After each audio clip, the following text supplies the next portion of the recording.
उत्तराखंड में निकाय चुनाव के प्रचार में कलाकारों की एंट्री हो चुकी है और सभी किसी न किसी के पक्ष में वोट मांग रहे हैं। प्रदेश के 11 नगर निगमों में सबसे ज्यादा चर्चा ऋषिकेश नगर निगम की हो रही है, क्योंकि सीट पर एक तरफ जहां कांग्रेस से दीपक जाटव, बीजेपी से शंभू पासवान, यूकेडी से महेंद्र सिंह और दिनेश चंद मास्टर जी निर्दलीय चुनाव लड़ रहे हैं। कुछ दिन पहले ही मास्टर जी के पक्ष में गणरत्न नरेंद्र सिंह नेगी ने एक कार्यक्रम किया था और लोगों से वोट देने की अपील की थी। अब लोक गायक मंगलेश डंगवाल बीजेपी प्रत्याशी के लिए वोट मांग रहे हैं। सोशल मीडिया पर मंगलेश डंगवाल का एक वीडियो वायरल हो रहा है, जिसमें वो मंच पर रोते हुए दिखाई और सुनाई दे रहे हैं। मंगलेश डंगवाल रोते हुए मंच से कह रहे हैं कि मुझे धमकी दी जा रही है।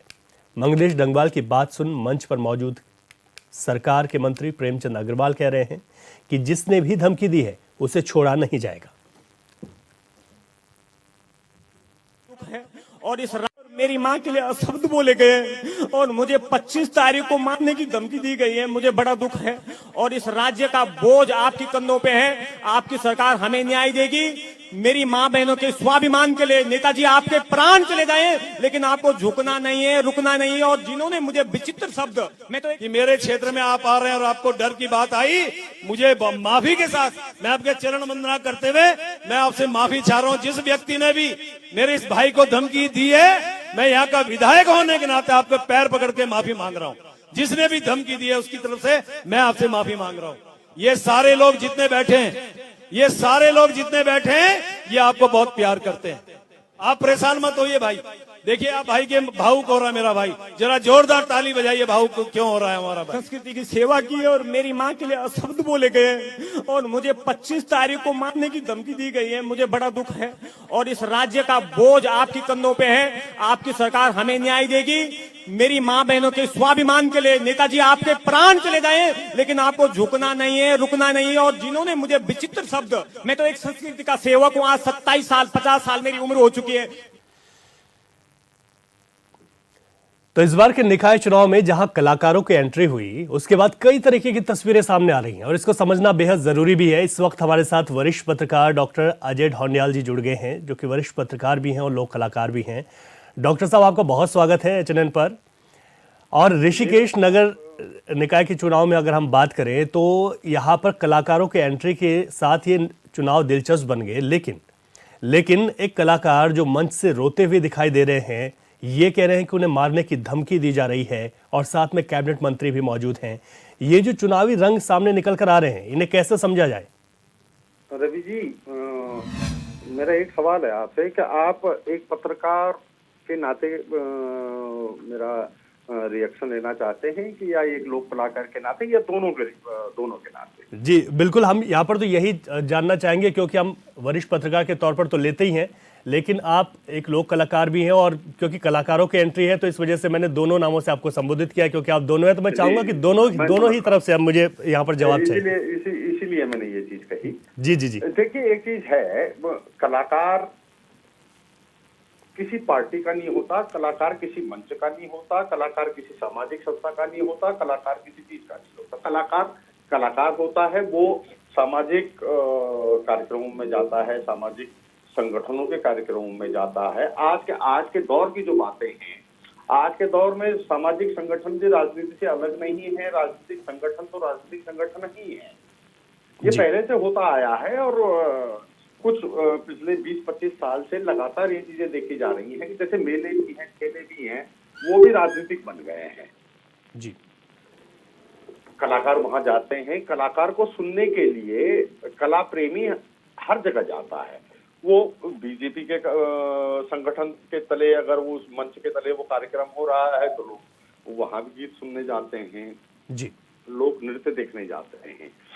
इसी तरह से ये सब कुछ होता है। जो हमने पिछले दिनों देखा, ऋषिकेश वाली एक हॉट सीट इस ढंग से बन गई, जिसको पहाड़ बनाम मैदान का एक परिदृश्य दिया गया जी।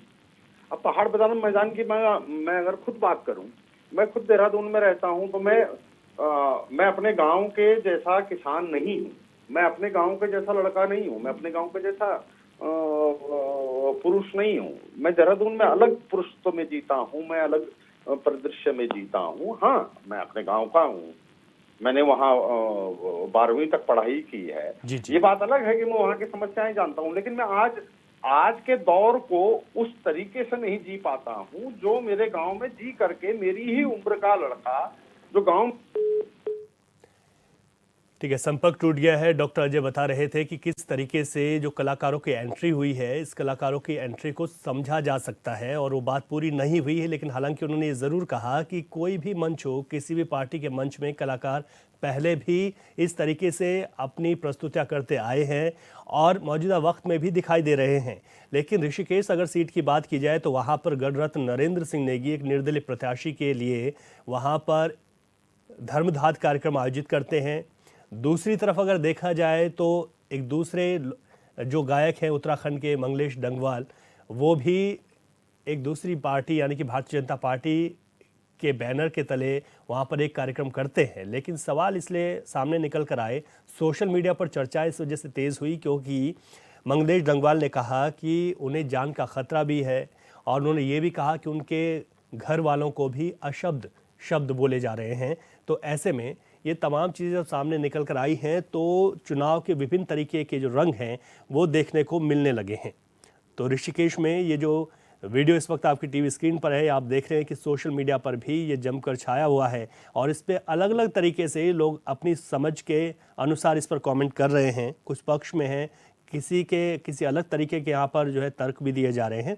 लेकिन ऐसा शायद कभी ही देखा गया हो कि कोई कलाकार अगर इस तरीके से अपनी प्रस्तुतियाँ दे रहे हैं और वहाँ पर वो चुनाव के दौरान अगर रोते हुए दिखाई देते हैं तो फिर सवाल उठते हैं और चर्चाएं तेज हो जाती हैं।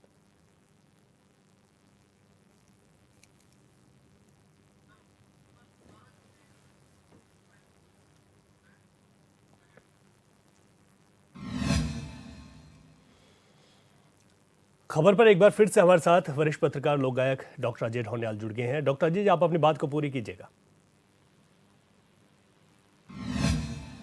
की या कलाकार की बात करता हूँ तो अब एक चीज देखिए, ऐसा कई सालों से होता रहा है कि राजनीतिक मंचों पर भी लोग कलाकार जाते रहे हैं, अलग अलग जगहों पर जाते रहे हैं। इस बार एक बड़ा हास्यास्पद बात कहिए उसको या कुछ और विडंबना कहिए कि एक कलाकार बीजेपी के मंच पर रोता है और कहता है कि मुझे धमकी मिली थी। आपको धमकी मिली थी तो, और आपके साथ तो उसी मंच पर जो है बीजेपी के मंत्री खड़े हुए हैं। आप उस आदमी का नाम उजागर कीजिए ना, मंच से नाम उजागर कीजिए और उसकी रिपोर्ट लिखवाइए। उन्होंने क्या गीत मंच पर गाए, उनका नाम मंगलेश डंगवाल है जी। बहुत नवोदित गायक पहले से रहे हैं, अब तो 10-12 साल से बहुत अच्छा गीत गा करके बड़े हिट कलाकार भी हुए हैं। वो उनके बारे में सोशल मीडिया पर भी कुछ लिखा गया था पहले कि वो क्यों जा रहे हैं। वो नहीं लिखा जाना चाहिए था, जिसका मैं समर्थक नहीं। जी जी। उन्होंने कौन से गीत उस मंच पर गाए ये मुझे भी नहीं पता है, और ये अभी तक सोशल मीडिया पर भी नहीं आया कि उन्होंने कौन कौन से गीत गाए। लेकिन जब उन्होंने ये कहा कि मुझे धमकी मिली, मेरी माँ को धमकी मिली, मेरे को मारने की धमकी मिली है, भाई ये धमकी मंच से क्यों बोलनी है? मंच से तब बोलिए, पहले रिपोर्ट कर लीजिए, रिपोर्ट कर दीजिए आप, उसके बाद मंच पे जाइए। आप कहीं पे ऐसी धमकी मिली थी, मुझे गाने के लिए मना किया गया था लेकिन मैं फिर भी आया हूँ, आप अपने गाने गा के जाइए। इससे पहले मास्टर जी के समर्थन में लोक गायक नरेंद्र सिंह नेगी जी ने गीत गाए जी। और इस चीज की एक चीज कहूंगा मैं आपको, रवि जी, नरेंद्र सिंह नेगी ने वो गीत नहीं गाए जो अमूमन गीत होते हैं। नरेंद्र सिंह नेगी ने जनगीत गाए और यही होना चाहिए। और ये हर किसी के बस की बात नहीं है, हर किसी के बस की बात नहीं है कि किसी मंच पर जाकर के जनगीत गाए। ये एक बहुत बड़ी चीज है कि वो एक राजनीतिक मंच पर गए, ये अलग चीज है कि वो राजनीतिक मंच पर गए। जी जी जी। उन्होंने किसी के लिए वोट मांगे, लेकिन उन्होंने पहाड़ को लेकर जनगीत गाए। ये अपने आप में अद्भुत चीज है। जी और यही होता है, अंतर यही होता है एक गायक का, एक लोक गायक का, एक लोक कवि का, एक जन गायक का, एक जन कवि का। जी जी जी। इसमें मैं नेगी जी की बहुत तारीफ करूंगा कि उन्होंने जन गीत गाए। उन्होंने वो नहीं गा दिया ना वहां पर जाकर के कि न बैठ बिंदी चरखी माँ जी। उन्होंने पहाड़ की चीज गाई, उन्होंने पहाड़ का जनगीत गाया। मैं आज भी कह रहा हूं कि अगर हतोत्साहित होता है कोई जी जी तो जी। पहाड़ के लिए जनगीत ही गाए जाने चाहिए। जैसा मैंने आपसे पहले कहा कि मैं मैदान में रहने वाला पहाड़ी हूँ, यानी मैं मैदानी पहाड़ी हूँ, मैदान में रहने वाला पहाड़ी हूँ। जी जी जी जी। मैं वो चीज नहीं समझ पाऊंगा आज की डेट में कि मेरे 2024 में 25 में मेरे गांव का एक आदमी खेती कैसे कर रहा है, क्या कर रहा है। जी जब जी मैं वहां था तो मैं सबकी चीज जानता था।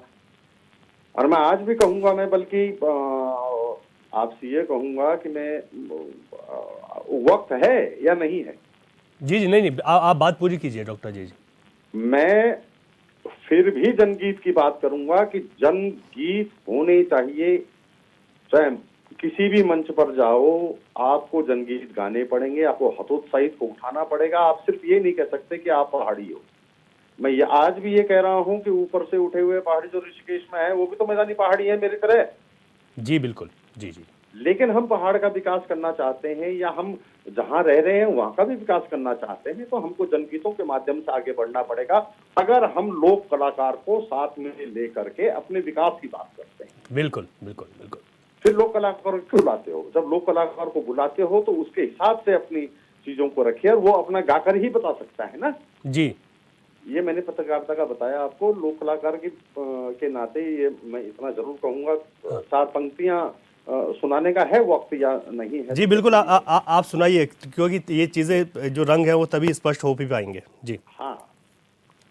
कि लस का कमर बांधा हिम्मत का साथा, लस का कमर बांधा हिम्मत का साथा, फिर भोला उजाली होली, फिर भोला उजाली होली, कान रोली राता, लस का कमर, अरे हाँ, लस का कमर बांधा हिम्मत का साथा। एक पद सुनाऊंगा। जी ऊनी हुनो, बल्कि मैं दूसरा पद आपको सुनाता हूँ। जी जी जी जी। ऊनी छो आदिम की जो हिम्मत के हारो, वो आदमी नहीं है जो हिम्मत हार जाता है। जी ऊनी छो आदिम की जो हिम्मत के हारो, हाय मेरी तकदीर कुने फर अपनो मारो, मेहनत की जोत लजाल सोन्यारो, बिकिनी बर्णन बाता धर बहतम हाता, जब के मन ठानी दिया खेच के ठुली बाता, लस का कमर बांधा हिम्मत का साथा। कस के कमर बांध के हिम्मत के साथ चलते रहो। जी। ये रात गुजरेगी, सुबह आएगी। बहुत ये शुक्रिया। जनगीत है साहब। जी। यही जनगीत नरेंद्र सिंह नेगी ने उस दिन गाए, अच्छा लगा। जी जी जी।